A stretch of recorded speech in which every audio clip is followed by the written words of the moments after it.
Hello hi welcome नमस्ते, मेरा नाम ऋतिक और आज हम फिर से बात करने वाले हैं एक और इम्पोर्टेंट टॉपिक की। तो ये वीडियो उन बच्चों के लिए मोस्ट इंपॉर्टेंट है जिनका बिजनेस मैथमेटिक्स का एग्जाम या तो होने वाला है, ठीक है, या फिर आगे जाके वो बिजनेस मैथमेटिक्स एग्जाम देंगे।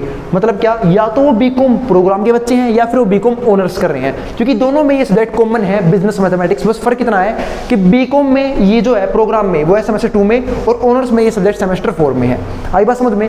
तो ये वीडियो उन बच्चों के लिए मोस्ट इंपॉर्टेंट है जिनका अभी एग्जाम होने वाला है। तो चलो फिर शुरू करते हैं आज एक और इंपॉर्टेंट टॉपिक के साथ, जिसका नाम क्या है, जैसे कि आप सामने लिखा हुआ है, सिंपल डिफरेंशिएशन।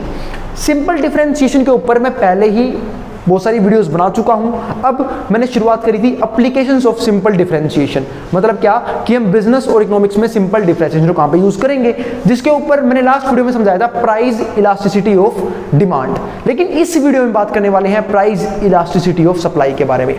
आई बात समझ में? तो चलो समझते हैं प्राइस इलास्टिसिटी ऑफ सप्लाई क्या होता है। जिनको डिमांड समझ नहीं आया वो सप्लाई से भी इस टॉपिक को समझ सकते हैं। आई बात समझ में? चलो फिर देखते हैं क्या होता है प्राइस इलास्टिसिटी ऑफ सप्लाई। तो भाई अगर वीडियो पसंद आए तो वीडियो को लाइक करना और चैनल को सब्सक्राइब करना बिल्कुल ना भूले, क्योंकि मैं यहाँ पे कॉलेज का ऑलमोस्ट कंटेंट प्रोवाइड करने वाला हूँ आप लोगों को। आई बात समझ में? तो जो बच्चे इस टाइम कॉलेज में पढ़ाई कर रहे हैं तो उनके लिए मेरा चैनल मोस्ट इंपॉर्टेंट रहेगा, क्योंकि मैं कोशिश करूँगा कि ऑलमोस्ट जितनी भी चीज़ें आपको समझ में ना आए उन्हें मैं यहाँ पे रिजोल्व करवा दूँ, चाहे वो सब्जेक्ट कोई सा भी हो। आई बात समझ में? हाँ, पर मैथ्स के लिए तो मैं जरूर पढ़ाऊंगा ही पढ़ाऊंगा आपको। तो चलो फिर देखते हैं आगे। अब तो अब हम क्या करने वाले हैं, प्राइस इलास्टिसिटी ऑफ सप्लाई। तो पहले मैं थोड़ी सी बात करता हूं सप्लाई के बारे में, उससे पहले मैं थोड़ा समझाता हूं डिमांड के बारे में।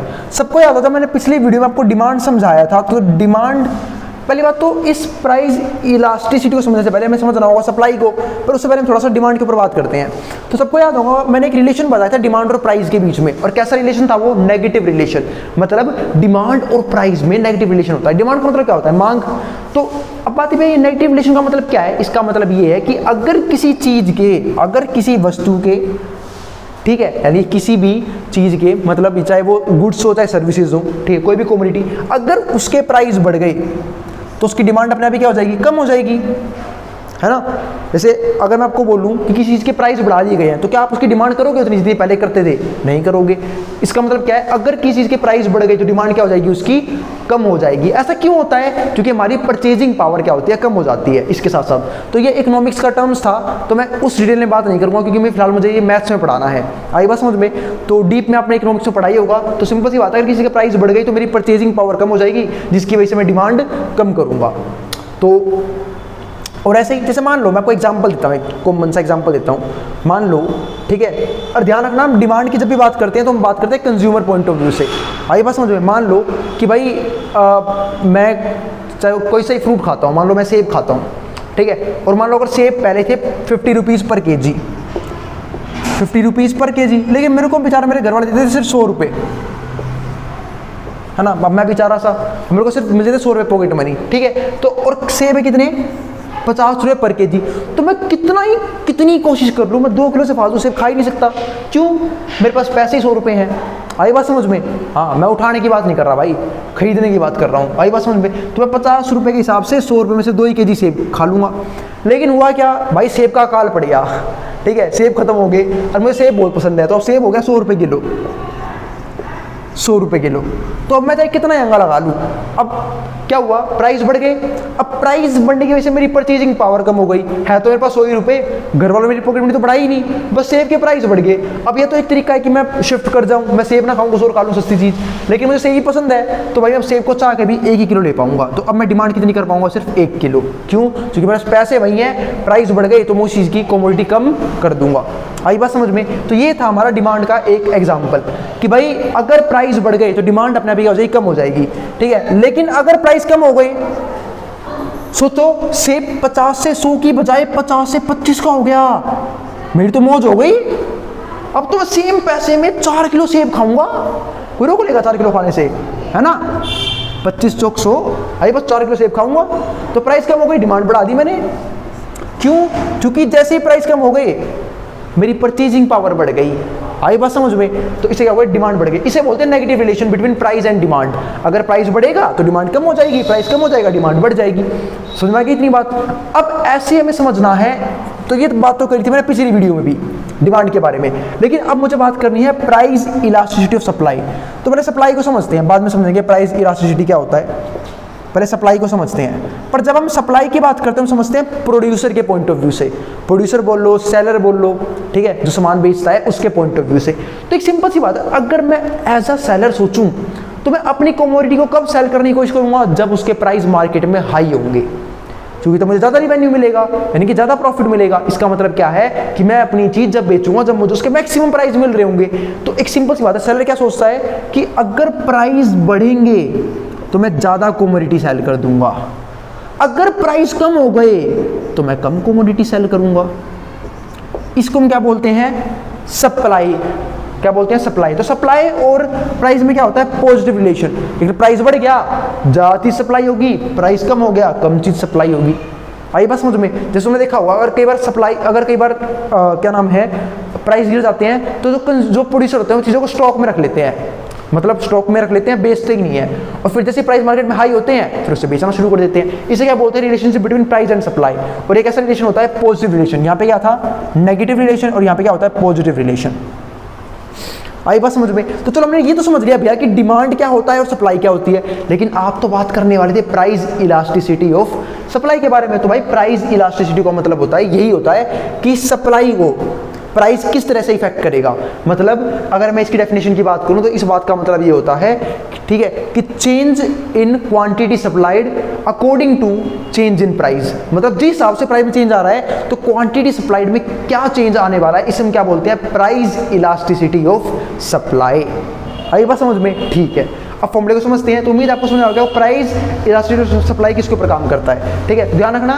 ऐसे ही प्राइस इलास्टिसिटी ऑफ डिमांड था, वो भी काम करता है लॉ ऑफ डिमांड पे, और ये काम करता है लॉ ऑफ सप्लाई पे। इसी को जो मैं समझाया ना, इसी को बोलते हैं लॉ ऑफ सप्लाई और इसी को बोलते हैं लॉ ऑफ डिमांड, ठीक है। तो चलो फिर, आपने इकोनॉमिक्स में ऑलरेडी चीज़ें पढ़ी होंगी, नहीं पढ़ी तो कोई बात नहीं, समझा दिया है मैंने। अब हम चलते हैं मैथ्स के टर्म्स में क्वेश्चन करने के ऊपर।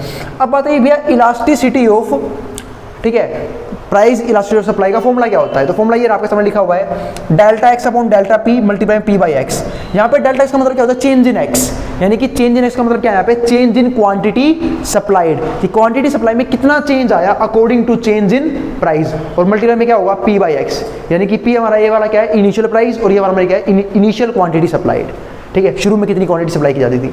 और इसी बात को मैं ऐसे भी लिख सकता हूँ, ध्यान से देखना यहाँ पे डेरिवेटिव के तौर पे, कैसे, dx अपॉन dp है, इसको मैंने कैसे लिख दिया, ये लिखा हुआ dx बाई dp, क्योंकि dx का मतलब भी क्या होता है, चेंज इन x, और dp का मतलब चेंज इन प्राइस, मतलब क्वांटिटी सप्लाइड में change according to change in price, ठीक है। ऐसे तो पढ़ते थे, x में चेंज p की वजह से। आई बात समझ में।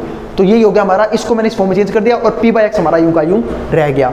अगर मैं इस फॉर्मूले की डिटेल में बात करता हूँ, मैं समझाता हूँ इस फॉर्मूले को भी डिटेल में एक बार, ठीक है। अब देखो, आप डेल्टा एक्स कैसे निकालोगे। तो डेल्टा एक्स का मतलब क्या है, चेंज इन क्वांटिटी सप्लाइड। तो आपके पास दो चीज़ होगी, ठीक है, एक तो होगा आपके पास Q यानी कि इनिशियल क्वांटिटी सप्लाइड, एक होगा Q1 यानी कि न्यू क्वांटिटी सप्लाइड, एक होता है हमारे पास P इनिशियल प्राइस, एक होता है नया प्राइस यानी कि P1, ठीक है। तो आप डेल्टा एक्स कैसे निकालोगे, एक सिंपल से चेंज कैसे निकालते हैं, चेंज हमेशा निकालते हैं नई चीज में से पुरानी चीज माइनस करके। ऐसे मैं आपको एग्जांपल दूं कि मान लो मेरी इनकम 10,000 थी, ठीक है भाई, अब मैं मजदूरी करने वाला आदमी 10,000 रुपये कमाता हूँ महीने के, है ना, लेबर बन के। अब 10,000 थी, अब मेरी इनकम एकदम से बढ़ा के 15,000 कर दी, वो कुछ ज़्यादा ही खुश हो गए कि मैं कुछ ज़्यादा ही मेहनती हूँ, ठीक है, मेरी इनकम इकट्ठे 15,000 कर दी।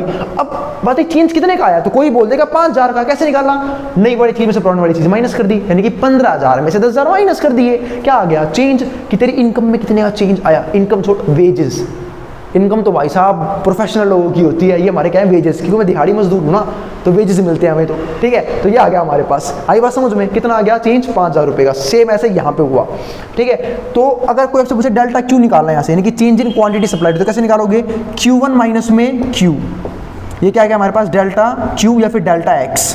फिलहाल डेल्टा एक्स यहाँ पे क्या शो कर रहा है, चेंज इन क्वांटिटी सप्लाइड, ठीक है। और यही delta x elasticity of demand में भी यूज हुआ था, ठीक है, लेकिन वहाँ पे क्या था, इसका मतलब चेंज इन क्वांटिटी डिमांड, ठीक है। या फिर क्वांटिटी डिमांडेड। ऐसे ही डेल्टा पी कैसे निकालोगे, नए वाले प्राइस में से पुराने वाला प्राइस माइनस कर दो, इसे बोलते हैं डेल्टा पी। इसका फॉर्मूला मैंने साथ साथ समझा दिया है, ध्यान रखना। कई बार वो दो क्वांटिटी और दो प्राइस दे देता है और फिर हम इस वाले फॉर्मूले को यूज करते हैं, और जब हमारे पास कुछ नहीं होता तो फिर हम इस वाले डेरिवेटिव वाले फॉर्मूले को यूज करते हैं। ध्यान रखना इस बात को कि पिछली बार मैंने दोनों क्वेश्चन करवाए थे, एक क्वेश्चन मैंने ये वाला फॉर्मूला यूज किया था, एक में ये वाला यूज किया था, लेकिन अब की बार मैं सिर्फ एक ही क्वेश्चन करवाऊंगा इस वाली वीडियो में, ठीक है।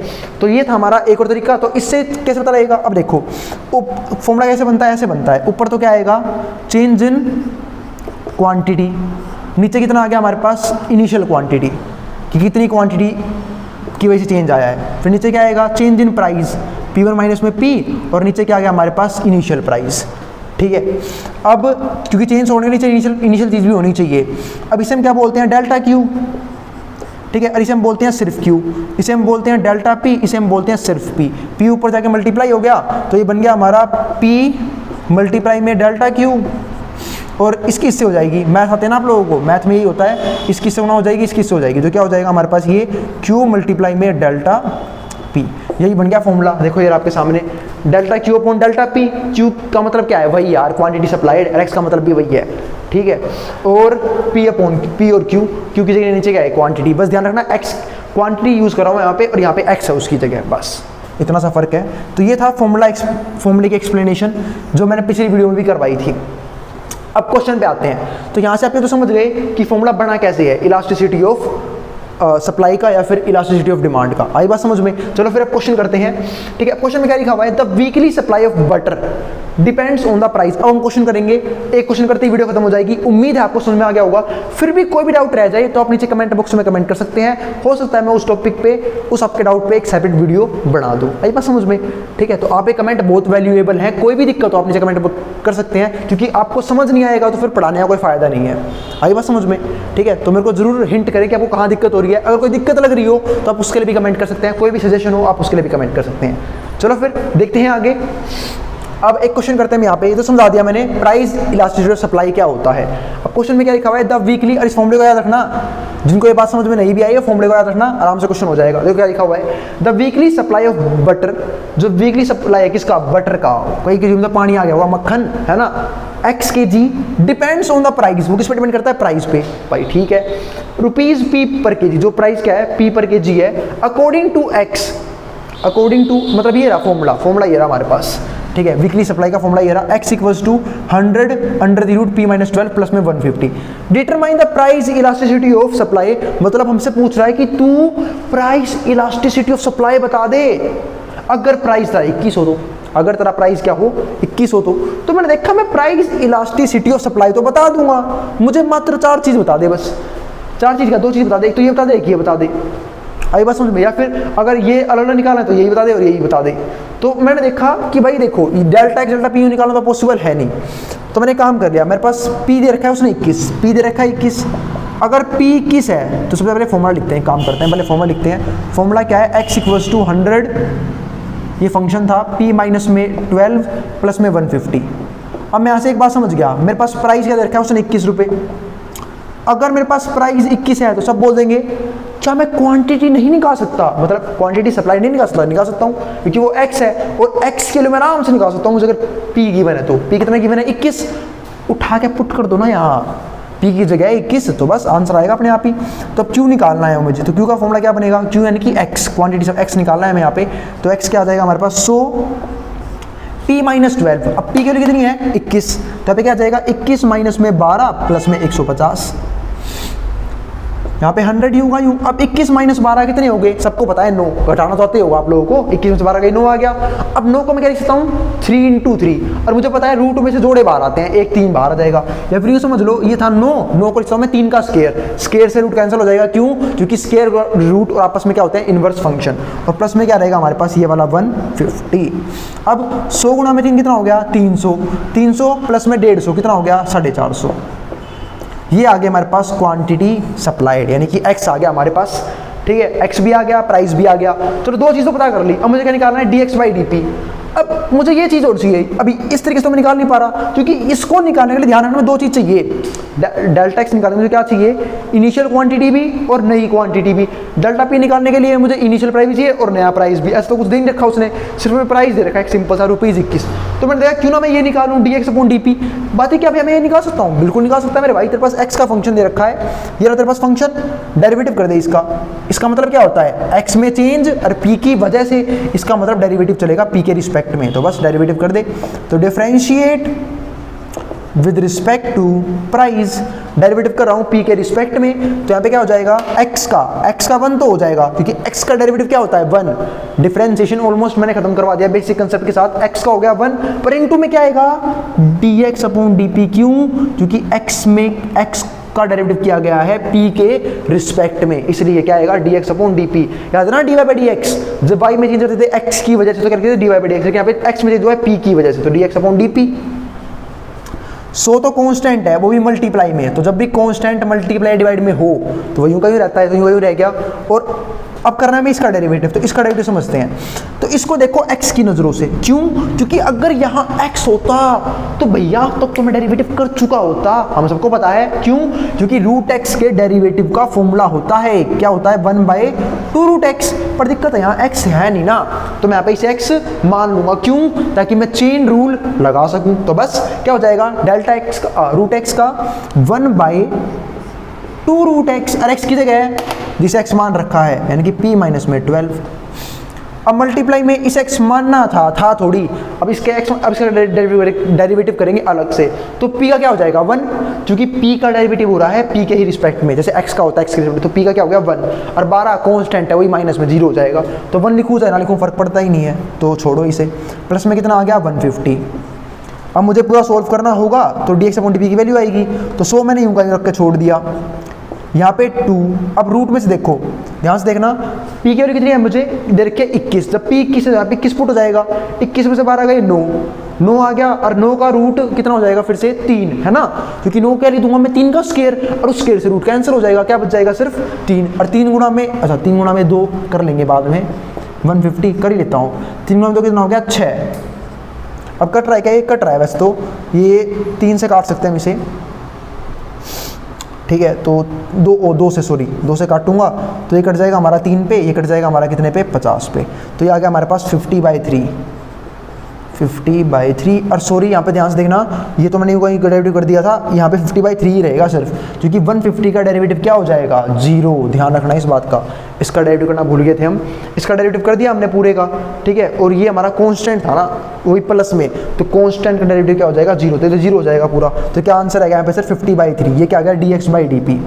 अब मैं समझ गया मेरे पास dx/dp भी है, और मेरे पास क्या है, मेरे पास बाकी 2 चीज़ें भी निकाली थी ना, x ये निकाल रखा और प्राइस मुझे पता ही है, तो बस उठा के पुट कर दो प्राइस इलास्टिसिटी वाले फॉर्मूले में। तो पुट कर रहा हूँ मैं, तो यहाँ पे सॉल्व करते हैं। EP का फॉर्मूला यानी कि प्राइस इलास्टिसिटी ऑफ सप्लाई बस अब आने वाला है। फॉर्मूला क्या होता है dx अपॉन dp, देखो ऊपर लिखा हुआ है पूरा, मल्टीप्लाई में p/x। अब क्या मैंने निकाल रखा है भैया 50/3 आया था। क्या मुझे प्राइस पता है? बिल्कुल पता है, प्राइस 21 रुपये था। क्या मैंने x निकाला था? निकाल रखा है 450। जो कट रहा है वो काट लो, 0 गई, 5 9 45, है ना, क्रॉस में कटता है ना, मल्टीप्लाई करना सबको आता होगा। 3 से 21 कट गया 7 पे, कितना आंसर आ गया 7/9। सिंप्लीफाई कर दिया, यही हमारा क्या है प्राइस इलास्टिसिटी ऑफ सप्लाई इस क्वेश्चन के अंदर। इसी के साथ हमारा एक क्वेश्चन ढेर हो चुका है। उम्मीद है आपको प्राइस इलास्टिसिटी ऑफ सप्लाई भी समझ में आ गया होगा, ठीक है। तो भाई प्राइस इलास्टिसिटी ऑफ डिमांड भी काफ़ी इंपॉर्टेंट टॉपिक था, सप्लाई भी, ठीक है। अब हम समझेंगे नेक्स्ट वीडियो में इक्विलिब्रियम, ठीक है, क्या होता है। तो भाई उसके लिए मिलते हैं हम नेक्स्ट वीडियो में। इसको जो उतारना है स्क्रीनशॉट लेना वो ले सकता है, मैं हट रहा हूँ बोर्ड के सामने से। तो अगर वीडियो पसंद आई हो तो वीडियो को लाइक करना और चैनल को सब्सक्राइब करना बिल्कुल ना भूलें, ठीक है, फर्दर कॉलेज की वीडियोज़ के लिए। आई बात समझ में? इसको जो उतारना है वो उतार सकता है, मैं हट रहा हूँ बोर्ड के सामने से।